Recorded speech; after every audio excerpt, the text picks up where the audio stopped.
Good morning મિત્રો.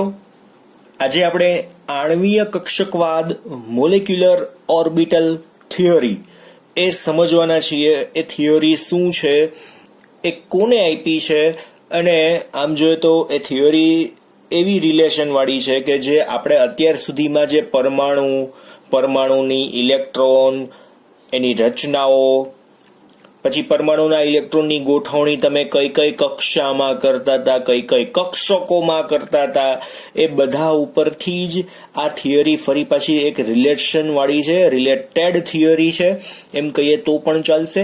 કેમ કે પરમાણુમાં પરમાણુય કક્ષકોની વાત કરવાની હતી. અત્યારે જે વાત કરવાના છીએ એ અણુ વિશેની વાત કરવાના છીએ. તો અણુ હોય તો એની આણ્વીય કક્ષક હોય, પરમાણુ હોય તો એની પરમાણ્વીય કક્ષકોની વાત કરતા હતા, પરમાણ્વીય કક્ષકોના સંમિશ્રણની વાત કરતા હતા. તો અણુ હોય તો એની આણ્વીય કક્ષકો હોય, એના આણ્વીય કક્ષકોના સંમિશ્રણની વાત હવે આપણે કરવાની આવશે. તમને લોકોને ખ્યાલ છે પરમાણુ છે એ કોઈ એક જ તત્વના હોય એના માટેની વાત હતી. અણુની અંદર જુદા જુદા તત્વના પરમાણુઓ હાજર હોઈ શકે, બરાબર છે. આ બે ડિફરન્સ ખાલી આટલો જ છે. પરમાણુ એક જ હોય, બરાબર છે, કોઈ એક જ તત્વનો હોય એટલે એની કક્ષકો પણ નિશ્ચિત હોય. પણ અણુ છે ને એની અંદર જુદા જુદા પરમાણુ હોય. દાખલા તરીકે હાઇડ્રોજન છે તો એ એક પરમાણુ છે, તત્વ કયું તો હાઇડ્રોજન એક જ. પણ CH4 હોય તો CH4 ને આપણે અણુ કહીએ, મિથેન કહીએ. તો મિથેનમાં બે પરમાણુઓ છે. કયા કયા? એક કાર્બનનો છે, 4 હાઇડ્રોજનના છે. ઇટ મીન્સ આમ ટોટલ પરમાણુ તો 5 કહેવાય, પણ જુદા જુદા કેટલા પરમાણુઓ? ત્યાં જુદા જુદા આપણને 2 પરમાણુઓ જોવા મળે છે, બરાબર. તો આ જ રીતની આ થિયરીની અંદર ડિફરન્સ આપણને થોડો ઘણો સમજવાના છીએ કે ભાઈ પરમાણુ અને પરમાણુની કક્ષકો શું છે, અણુ અને અણુની કક્ષકો શું છે, બરાબર. બહુ સામાન્ય વાતો આપેલી છે. આમ જોઈએ તો સામાન્ય છે, અને આમ જોઈએ તો 4 માર્કનો ક્વેશ્ચન છે કે ભાઈ આણ્વીય કક્ષકવાદ 4 માર્ક્સની થિયરી આખી લખવાની હોય. ટોટલ 7 પોઈન્ટ છે, 7 પોઈન્ટ. એમાં પહેલો પોઈન્ટ જોઈએ 1 બાય 1. એ પહેલા કોને આ આણ્વીય કક્ષકવાદ આપ્યો છે? તો 1932 હું તમે કોઈ નહોતા, તમારા પેરેન્ટ્સ નહોતા. એ સમય હુન્ડ અને મુલિકને આણ્વીય કક્ષકવાદ એને ત્યારે વિકસાવ્યો, બરાબર. હુન્ડ અને મુલિકને શું કર્યો હતો? આણ્વીય કક્ષકવાદ. આ બે સાયન્ટિસ્ટ હતા અને આના નામ તમે 12મા ધોરણ સુધીની અંદર ઘણી બધી વખત ભણી જશો. હુન્ડનું નામ તો સાંભળેલું છે, મુલિકન કદાચ તમે સાંભળ્યું નથી, પણ 12th પૂરું થશે ને ત્યાં સુધીમાં બીજી ઘણી બધી જગ્યાએ એ લોકોએ, કેમ કે નવરાતો ન હોય ને, એક શોધ કરીને બેસી ન ગયા હોય, કન્ટિન્યુઅસ એ લોકોનું કામ ચાલુ જ હોય. એટલે એને જે સિદ્ધાંત આપ્યા હતા, તો જે અભિધારણાઓ આપેલી છે એ આ પ્રમાણે છે. એમાં સૌથી પહેલો પોઈન્ટ ધ્યાન આપજો, આપણે ડ્યુ ટુ ટેક્સ્ટ બુક જ જોવાના છીએ. પહેલો પોઈન્ટ ધ્યાન આપજો ખાસ. પરમાણુઓના ઇલેક્ટ્રોન જેમ આપણે એમ કહીશું જુદી જુદી પરમાણ્વીય કક્ષકોમાં ગોઠવાયેલા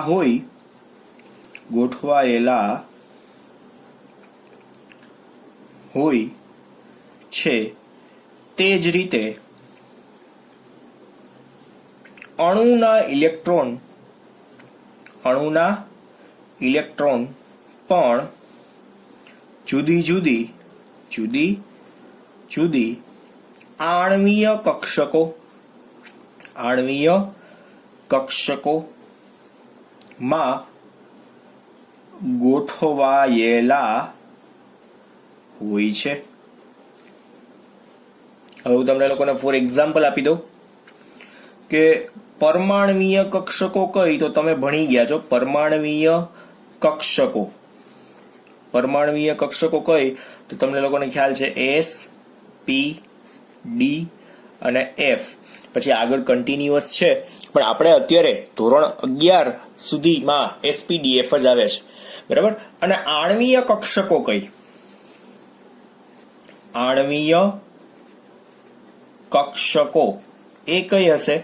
તો કે ભાઈ એમાં સિગ્મા, સિગ્મા સ્ટાર, પાઈ પાઈ સ્ટાર કક્ષકો આવશે. હવે તમે લોકો એને ભણશો, બરાબર છે. સિગ્મા સિગ્મા સ્ટાર, પાઈ પાઈ સ્ટાર, ઉપર સ્ટાર ઓલો નથી કરવાનો 6 ખૂણાવાળો આપણે દોરીએ, આમાં ફૂદડી કરવાની છે, બીજું કાંઈ જ નથી. એટલે અત્યારે માત્ર ઓળખ માટે, કેમ કે જેમ જેમ આણ્વીય કક્ષકવાદની થિયરી આપણે આગળ વધશું એમ ધીમે ધીમે ખબર પડશે કઈ સંજ્ઞા શેના માટેની. આ તમને લોકોને ખ્યાલ છે, આ હવે ખબર પડી કે આ છે જેને આપણે યાદ રાખવાની છે. શું કામ એને? કેમ કે આ બે કહીને ગયા છે કે ભાઈ તમે યાદ રાખજો, 1932 અમે મહેનત કરી છે, બરાબર. ચલો, ત્યાર પછી વ્હાઇટનર મારી દઈએ. પહેલો પોઈન્ટ અહીંયા પતી ગયો છે. બીજો પોઈન્ટ જોઈએ. બીજા પોઈન્ટમાં ખાસ ધ્યાન આપજો.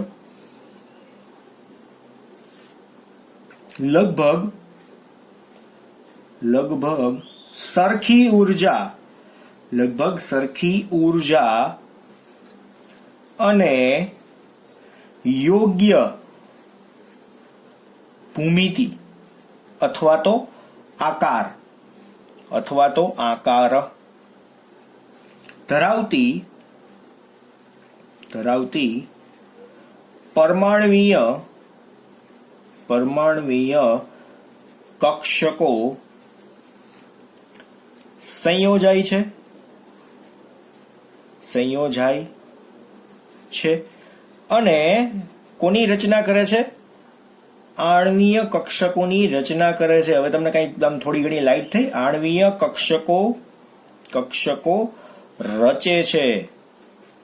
આ તમને થોડી ઘણી લાઈટ થઈ? શું કહેવા માંગે છે?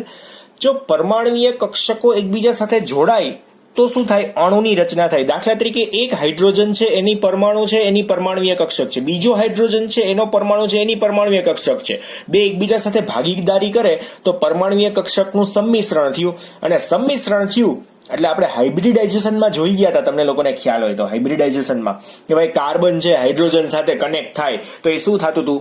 બે જુદી જુદી પરમાણ્વીય કક્ષકોનું સંમિશ્રણ થતું હતું. તો કાર્બન હાઇડ્રોજન સાથે જોઈન્ટ થયો, કાર્બનની કોઈ એક કક્ષક હાઇડ્રોજનની કોઈ એક કક્ષક સાથે ભેગી થઈ તો કંઈક અણુની રચના ત્યાં થાય છે. તો એ જ અહીંયા કહેવા માંગે છે કે લગભગ સરખી ઉર્જા અને સરખી ભૂમિતિ ધરાવતી પરમાણ્વીય કક્ષકોનું સંયોજન થાય. તો પરમાણ્વીય કક્ષકોના સંયોજનની આપણે ખાસિયતો અને બધું જોયું હતું ને, સંકરણની ખાસિયતો, એની અંદર પણ હતું કે ઉર્જા સમાન હોવી જોઈએ. એટલે મેં તમને એટ એ ટાઈમ યાદ કરાવ્યું હતું કે ભાઈ મેરેજ થતા હોય ને બે માણસના, તો એટલે તમે સમજો છો ને, બરાબર. બે લોકોના જે મેરેજ થતા હોય તો બંનેની ઉર્જા સમાન હોય. ઇટ મીન્સ કે કાસ્ટ સમાન હોય, પછી એ લોકોની પ્રોપર્ટી ઓલમોસ્ટ સમાન હોય, એવા લોકો નું વધારે ફટાફટ મેળ આવતો હોય છે, બરાબર છે. તો એ જ રીતના આની અંદર પણ આપણે એ જ વાત સમજાવવા માંગીએ છીએ, રિલેટેડ ટુ. એટલે આમ ખાલી એક્ઝામ્પલ એના માટેનું આપ્યું છે મેં કે ભાઈ ઉર્જા સમાન હોય એવી કક્ષકો અને જેમના આકાર સમાન હોય એવી કક્ષકો એકબીજા સાથે ફટાફટ મિશ્રિત થતી હોય, અને પરમાણ્વીય કક્ષકનું જો સંમિશ્રણ થાય અને જે કક્ષક બને છે એને આપણે શું કહેવાય? આણ્વીય કક્ષક કહેવાય છે, બરાબર છે. એટલે આ બે પોઈન્ટ અહીંયા આપણા આખા કમ્પ્લીટ થઈ ગયા છે. આણ્વીય કક્ષકો રચે છે. ધેન આફ્ટર થર્ડ પોઈન્ટ, ત્રીજો પોઈન્ટ ધ્યાન આપજો. જ્યારે તમને દેખાય છે, બરાબર ને, પરમાણ્વીય કક્ષકો માનો ઇલેક્ટ્રોન શું હશે? એક જ કેન્દ્રની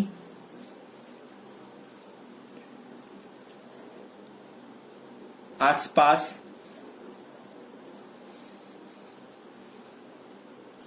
હોય છે.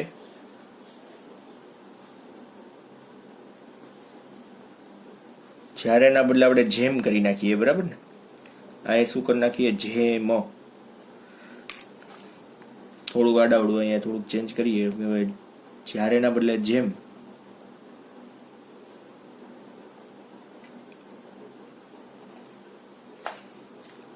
પરમાણુય કક્ષકમાંનો ઇલેક્ટ્રોન એક કેન્દ્રની આસપાસ જ હોય છે, કેમ કે પરમાણુ હાઇડ્રોજન છે તો હાઇડ્રોજનનો ઇલેક્ટ્રોન એની આસપાસ જ ફરતો હોય, બરાબર છે. હોય છે જ્યારે આણ્વીય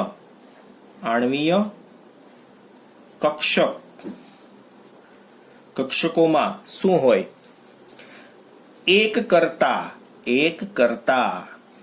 વધુ પરમાણુ હાજર હોય તે બે કે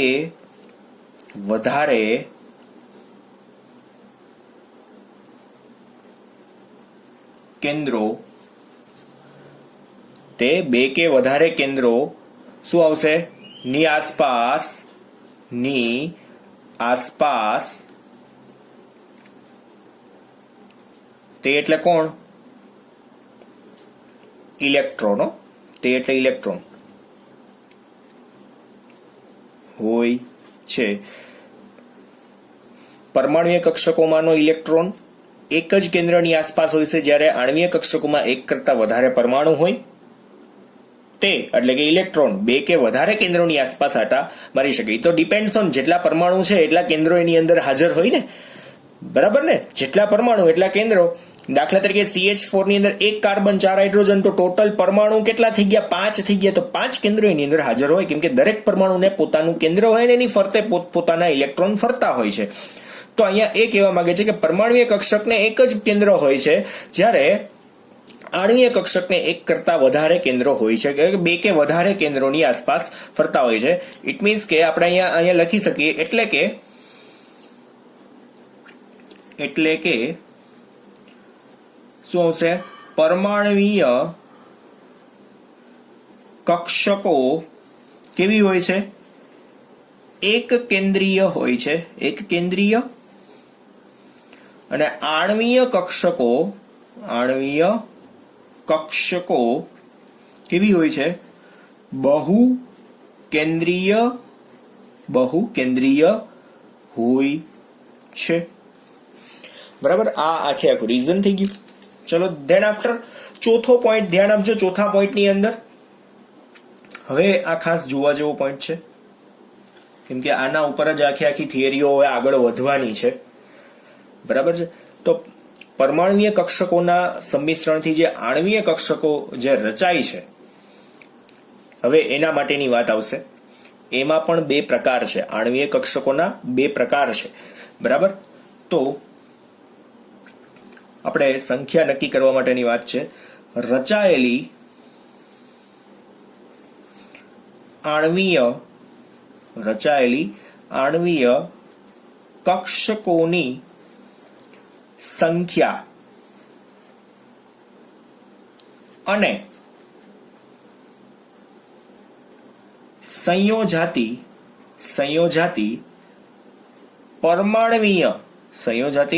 પરમાણ્વીય કક્ષકોની સંખ્યા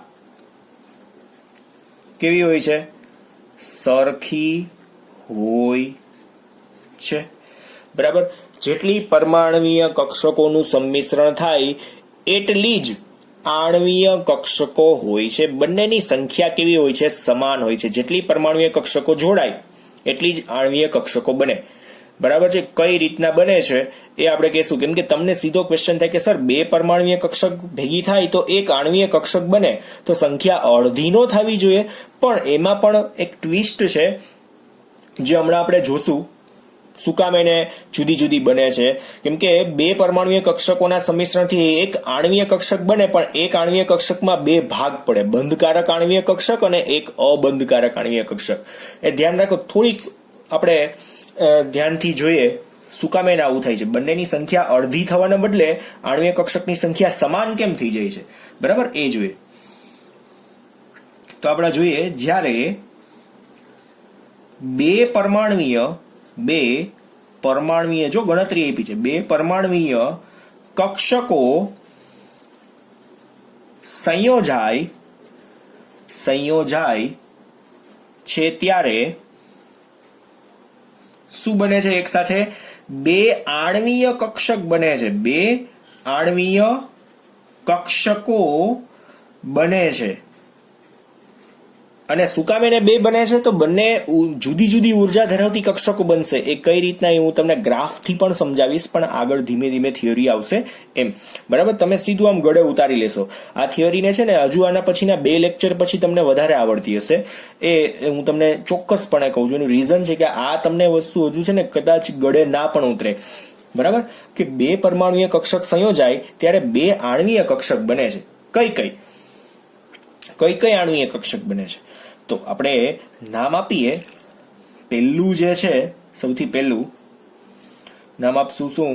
બંધકારક આણ્વીય કક્ષક. બંધકારક આણ્વીય કક્ષક, જેને કહેવાશે BMO, બોન્ડિંગ મોલેક્યુલર ઓર્બિટલ, એને કહેવાય BMO. અને બીજી છે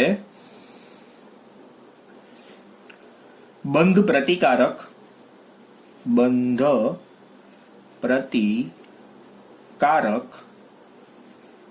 આણ્વીય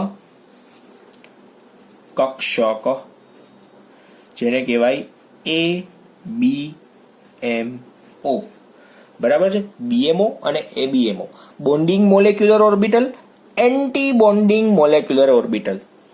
આ રીતે વચાય, બોન્ડિંગ મોલેક્યુલર અને એન્ટી બોન્ડિંગ. એટલે મેં તમને જેવું શરૂઆતમાં જ શીખવાડ્યું હતું કે આણ્વીય કક્ષકો કઈ? તો સિગ્મા અને સિગ્મા સ્ટાર, પાઈ અને પાઈ સ્ટાર. તો બંધકારક આણ્વીય કક્ષકો કઈ ખબર છે? BMO એટલે કઈ? તો સિગ્મા અને પાઈ જે છે ને એ બંધકારકમાં આવશે જ્યારે સિગ્મા સ્ટાર અને પાઈ સ્ટાર જે કક્ષકો છે એ શેમાં આવશે? તો પાઈ સ્ટાર કક્ષકો જે છે એ અબંધકારક કાં તો બંધ પ્રતિકારક આણ્વીય કક્ષકની અંદર આવી શકે. બરાબર છે? આ પોઈન્ટ એક્ઝેક્ટલી ખબર પડે છે? હવે ખબર પડી હશે આઈ થિંક કે 2 પરમાણુય કક્ષક ભેગી થાય ને તો 2 આણ્વીય કક્ષકો બને છે. એ કઈ? તો અડધી બંધકારક હોય, અડધી અબંધકારક હોય. એટલે કે BMO હોય, અડધી ABMO હોય. તો સિગ્મા અને પાઈ અને સિગ્મા સ્ટાર અને પાઈ સ્ટાર. તમને કદાચ સીધો ક્વેશ્ચન થતો સર આ સિગ્મા સ્ટાર શું, પાઈ સ્ટાર શું? તો એક કાલે આના પછીના લેક્ચરની અંદર આપણે LCAO ભણવાના છીએ, linear combination of atomic orbital. આણ્વીય કક્ષકોની રચના અને પરમાણુય કક્ષકોનું સંગઠન આખું કઈ રીતના થાય છે એ આપણે જોશું. એટલે તમારા દરેક પ્રશ્નોનું નિરાકરણ થઈ જશે. અત્યારે માત્ર આપણે એટલું યાદ રાખવાનું છે કે રચાયેલી આણ્વીય કક્ષકોની સંખ્યા કેટલી હશે? તો કે ભાઈ પરમાણુય કક્ષકોનું જેટલું સંમિશ્રણ થાય છે એની સંખ્યા છે એટલી જ હશે. શું કામ એને? તો એ 2 પરમાણુય કક્ષકો એકબીજા સાથે જોડાય તો 2 આણ્વીય કક્ષક બને છે. કઈ? તો બંધકારક આણ્વીય કક્ષક અને બંધ પ્રતિકારક આણ્વીય કક્ષક. બરાબર, તો 2 પરમાણુય કક્ષક ને 2 આણ્વીય કક્ષકો બને છે. એટલે બંનેની સંખ્યા સમાન છે એ આપણને અહીંયા ખબર પડી ગઈ. ડન છે? હવે આના પછી 5મો પોઈન્ટ જોઈએ. 5મો પોઈન્ટ ધ્યાન આપજો. બંધકારક આણ્વીય કક્ષકની ઉર્જા, એટલે હું એ ટૂંકમાં લખું છું BMO ની ઉર્જા. બંધકારક આણ્વીય કક્ષકની ઉર્જા, બોન્ડિંગ મોલેક્યુલર ઓર્બિટલની ઉર્જા શું હશે? ABMO કરતા, ટૂંકમાં લખવા માટે કરતા કેવી હોય છે? ઓછી હોય છે. તેથી BMO ની સ્થાયીતા કેવી હોય છે? વધારે હોય છે. હવે ઉર્જાનો સ્તર પણ હું તમને લોકોને દેખાડીશ કઈ રીતના.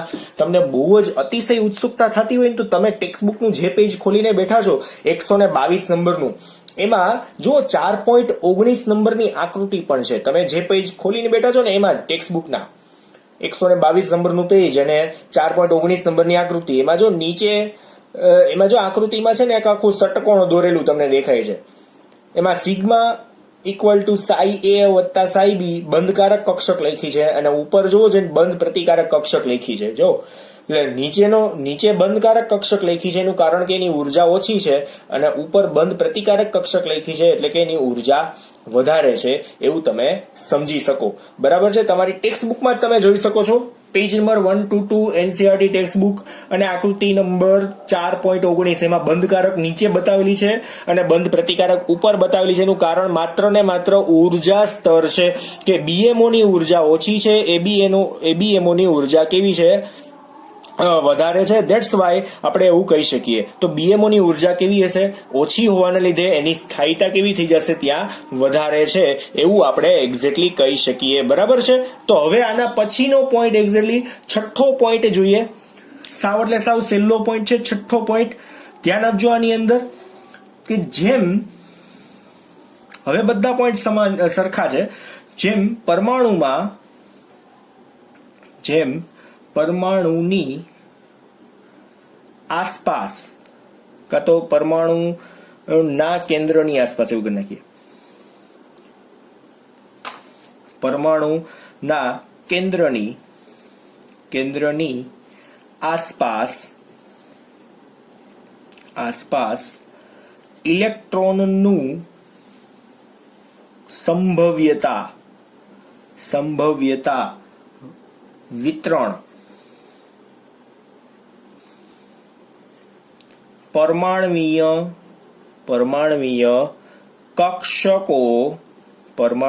કક્ષકો વડે દર્શાવાય છે. ઇટ મીન્સ કે તમે પરમાણુ કોઈ એક છે એની ફરતે ઇલેક્ટ્રોન તમારે ગોઠવવા છે તો પરમાણ્વીય કક્ષકો વડે જ ગોઠવશો ને, બરાબર ને? કે ભાઈ એક પરમાણુનું કેન્દ્ર છે એની ફરતે પહેલી કક્ષા, પછી બીજી કક્ષા, પછી ત્રીજી કક્ષા, પછી ચોથી કક્ષા. તો પહેલી કક્ષામાં S કક્ષક આવે, બીજી કક્ષામાં S અને P બંને કક્ષક આવે, ત્રીજી કક્ષામાં SPD 3 આવે, ચોથી કક્ષામાં SPDF આવે. આવું તમે બધું ભણી ગયા છો ચેપ્ટર નંબર 2 માં, બરાબર ને? બીજા ચેપ્ટરમાં ભણી ગયા છો. તો પરમાણુય કક્ષકોની અંદર ઇલેક્ટ્રોન ગોઠવાય. તેવી જ રીતે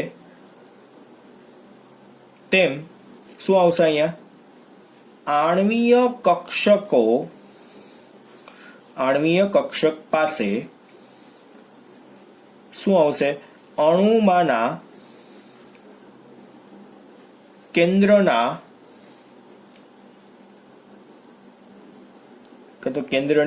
આસપાસ ઇલેક્ટ્રોન સંભવ્યતા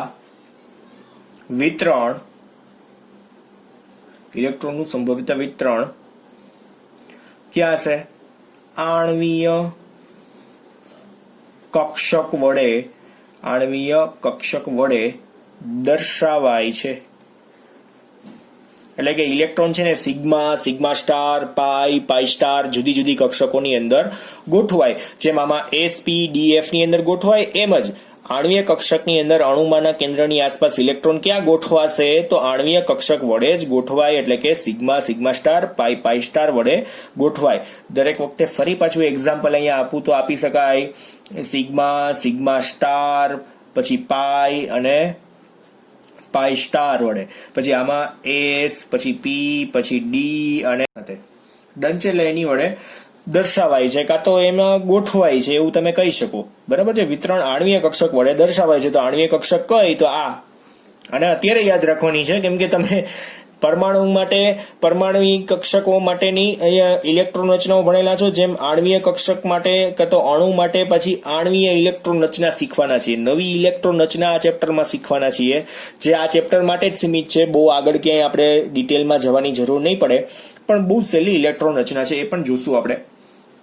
તમને આવડી જશે જો આની પહેલાની આવડતી હશે તો, બરાબર ને? ચાલો લાસ્ટ પોઈન્ટ આપણે જોઈએ, 7મો પોઈન્ટ. પરમાણ્વીય કક્ષકોની જેમ આ તમારી ટેક્સ્ટ બુકમાં જેમ છે એ જ રીતના લખીએ છીએ. પરમાણ્વીય કક્ષકોની જેમ આણ્વીય કક્ષકો પણ કયા નિયમથી ભરાશે? આઉફબાઉ આ નિયમ છે. આઉફબાઉનો સિદ્ધાંત આપણે એમ કહીશું, સિદ્ધાંત. અને પૌલી નો નિષેધ, આ પૌલીનો સિદ્ધાંત એ ક્યાં આવી ગયો? ચેપ્ટર નંબર 2 માં આવી ગયા છે, બીજા ચેપ્ટરમાં. તથા હુન્ડ ના નિયમ હુંડના નિયમ ને પાળે છે. એટલે પરમાણુય કક્ષકમાં ઇલેક્ટ્રોનનું જેમ વિતરણ કઈ રીતના ઇલેક્ટ્રોન ભરાય છે તે જ રીતના આણ્વીય કક્ષકોમાં પણ ઇલેક્ટ્રોન એ જ રીતે ભરાય છે. બરાબર છે. તો કયા નિયમથી? આઉફબાઉ હુન્ડ અને પાઉલીના નિયમથી જ ભરાય છે. ફરી પાછું એક નાનકડું એવું રિવિઝન કરી નાખીએ. બહુ નાની થિયરી 4 માર્કની અંદર પૂછાઈ શકે એવી છે, મોલેક્યુલર ઓર્બિટલ થિયરી. પહેલો પોઈન્ટ આપણે શું જોયો હતો કે ભાઈ પરમાણુઓના ઇલેક્ટ્રોન જેમ જેમ જુદી પરમાણુય કક્ષકોમાં ગોઠવાય છે, જુદી જુદી પરમાણુય કક્ષકમાં ગોઠવાય એમ અણુના ઇલેક્ટ્રોન આણ્વીય કક્ષકમાં ગોઠવાય છે. આ પોઈન્ટ જે છે એ રિલેટેડ ટુ છઠ્ઠા પોઈન્ટ સાથે રિલેશન રાખે છે એમ કહી શકીએ. તો પરમાણુય કક્ષકોના ઉદાહરણ આપ્યા હતા. આણ્વીય કક્ષકો કેવી છે હવે આપણે ભણવાના છીએ એના માટેનું પણ આ ઉદાહરણ છે. બરાબર છે. ત્યાર પછી આગળ વધીએ તો લગભગ સરખી ઉર્જા હોય અને યોગ્ય ભૂમિતિ હોય અથવા તો આકાર ધરાવતી પરમાણુય કક્ષકો જોડાય અને શું બની જાય? બે પરમાણુય કક્ષકોના સંમિશ્રણથી આણ્વીય કક્ષક બને એ કહેવા માંગતો તો આ પોઈન્ટ. ત્રીજો પોઈન્ટ હતો કે પરમાણુય કક્ષકોના ઇલેક્ટ્રોન છે એ પરમાણુના એક જ કેન્દ્રની ફરતે ફરતા હોય છે. જ્યારે અણુની અંદર શું હોય કે એક કરતા વધારે પરમાણુ હોય તો એક કરતા વધારે પરમાણુ હોય તો એટલે આપણે શું કહી શકીએ કે બે કે વધારે કેન્દ્રોની આસપાસ એના ઇલેક્ટ્રોન ફરતા હોય છે. ઇટ મીન્સ કે પરમાણુય કક્ષકો માત્ર એક જ કેન્દ્રીય હોય, કેમ કે પરમાણુ હોય તો એકલો પરમાણુ હોય એને કેન્દ્ર પણ એક જ હોય, પણ અણુ હોય તો એક કરતા વધારે પરમાણુ હોઈ શકે તો એને આપણે બહુકેન્દ્રીય તરીકે પણ ઓળખી શકીએ. એટલે બે કે તેથી વધારે કેન્દ્રો હોય તો એને બહુકેન્દ્રીય કહી શકાય. બરાબર. ત્યાર પછી રચાયેલી પરમાણુય કક્ષકની સંખ્યા કેટલી હોય તો કે ભાઈ રચાયેલી આણ્વીય કક્ષકની સંખ્યા કેટલી હોય તો કે ભાઈ સંયોજાતી પરમાણુય કક્ષકોની સંખ્યા સરખી જ હોવી જોઈએ. બરાબર. બે સરખી જ હશે. કે તમને એમ કદાચ સીધો ક્વેશ્ચન થાય તો મેં હમણાં જ કીધું કે બે પરમાણુય કક્ષક ભેગી થાય તો એક અણુ બનતો હોય, તમને એવું થાય, પણ અહીંયા શું છે બે જ આણ્વીય કક્ષક બને છે. એકને આપણે બંધકારક કહેશું અને એકને અબંધકારક આણ્વીય કક્ષક કહેશું. જેના મેં નામ આપ્યા છે કે બે પરમાણુય કક્ષક સંયોજાય ત્યારે બે આણ્વીય કક્ષક બને છે. કઈ એક બંધકારક આણ્વીય કક્ષક જેને BMO કહેવાય, જેની સંજ્ઞા સિગ્મા અને પાઈ જ ખાલી આપશું એ કક્ષકની સંજ્ઞાને, અને બીજી છે બંધ પ્રતિકારક આણ્વીય કક્ષક જેને આપણે ટૂંકમાં ABMO કહેશું. અને એ કક્ષકો કઈ તો સિગ્મા સ્ટાર અને પાઈ સ્ટાર. બરાબર છે. આ બધી જ વસ્તુને હું તમને ડિટેલમાં આગળ સમજાવીશ. આ બધું શું છે BMO ABMO શું છે એ બધું આગળ આવશે જ. બરાબર છે. પછી BMO ની ઉર્જા છે ABMO કરતા ઓછી છે. ઇટ મીન્સ કે BMO છે વધારે સ્થાયી છે કોના કરતા? ABMO કરતા. મેં કીધું 4.19 નંબરની આકૃતિ તમારે ટેક્સ્ટબુકની જોઈ તો જોઈ શકો છો. પછી જેમ પરમાણુના કેન્દ્રની આસપાસ ઇલેક્ટ્રોનનું સંભવ્યતા વિતરણ જે છે પરમાણુય કક્ષકોની અંદર જ હોય છે, જેમ તેવી જ રીતે આણ્વીય કક્ષક માટે પણ અણુના કેન્દ્રની આસપાસ જ ઇલેક્ટ્રોનનું સંભવ્યતા વિતરણ હોય છે. પણ ક્યાં? તો આ કક્ષકોની અંદર જે મેં આપી છે અહીંયા. બરાબર છે. ધેન આફ્ટર લાસ્ટ પોઈન્ટ કે ભાઈ પરમાણુય કક્ષકમાં જે રીતના ઇલેક્ટ્રોન જે નિયમથી ભરાય છે એ જ નિયમો એટલે કે આઉફબાઉ હુન્ડ અને પાઉલીના નિયમ મુજબ જ શું થાય? આણ્વીય કક્ષકોમાં પણ ઇલેક્ટ્રોન એ જ રીતના ભરાય છે. એ જ નિયમનો ઉપયોગ થાય છે. ઇટ મીન્સ બહુ કઈ ખાસ ફેરફાર નથી, પણ જે રીતના આપણે ડિટેલમાં જશું ધીમે ધીમે હવે આગળ એ રીતના તમને વધારે સમજાશે. પણ આના માટે ખાસ કે તમને લોકોને સાદી ઇલેક્ટ્રોન રચનાઓ તો આવડતી જ હોવી જોઈએ. જેવી રીતના મેં કીધું હતું કે સંકરણમાં પણ તમને સાદી ઇલેક્ટ્રોન રચના જે લોકોને નહીં આવડતી હોય એ લોકોને ખાસ પ્રોબ્લેમ થયો હશે. ઇલેક્ટ્રોન રચના નથી આવડતી એ લોકોને, બાકી આવડે છે એ લોકોને. લગભગ મને નથી લાગતું કે ક્યાંય પ્રોબ્લેમ થયો હોય. બરાબર ને? ચાલો, તો આજે મિત્રો આપણે આ 7 પોઈન્ટ સુધી જ રાખીએ. પછી નેક્સ્ટ લેક્ચરની અંદર આપણે થોડાક આગળ ધીમે ધીમે વધશું.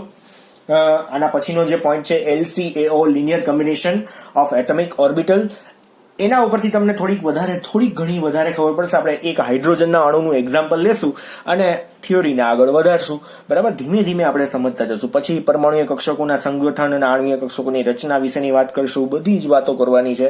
અને ચેપ્ટરનો ઇમ્પોર્ટન્ટ સેકન્ડ લાસ્ટ ટોપિક છે, છેલ્લો તો હાઇડ્રોજન આખે બંધન વિશેની વાત છે. એમાં તો કઈ ખાસ વાત આવતી નથી. ઓકે, તો આ 7 પોઈન્ટને બહુ વ્યવસ્થિત 2 વાર હોમવર્કમાં લખજો અને યાદ કરવાની ટ્રાય કરજો. દરેક પોઈન્ટની અંદર શું કહેવા માંગે છે એ. બરાબર. આજે અહીંયા સુધી રાખીએ. Thank you.